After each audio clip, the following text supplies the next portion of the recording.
বিশ্বকবি রবীন্দ্রনাথ ঠাকুরের লুকোচুরি।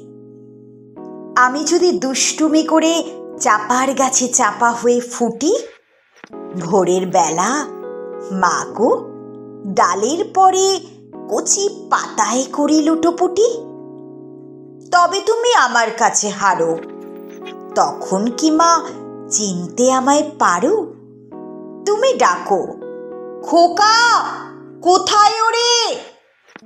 আমি শুধু হাসি চুপটি করে।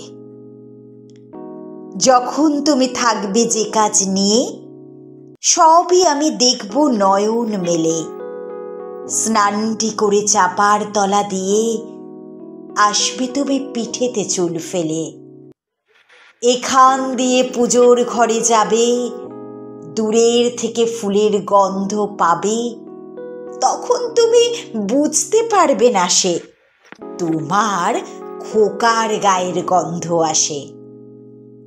দুপুরবেলা মহাভারত হাতে বসবে তুমি সবার খাওয়া হলে।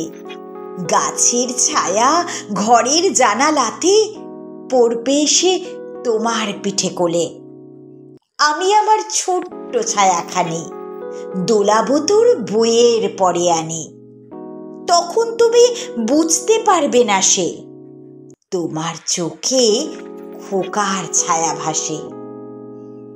সন্ধেবেলায় প্রদীপখানি জেলে যখন তুমি যাবে গোয়াল ঘরে, তখন আমি ফুলের খেলা খেলে টুপ করে মা পড়ব ভুঁয়ে ছড়ে।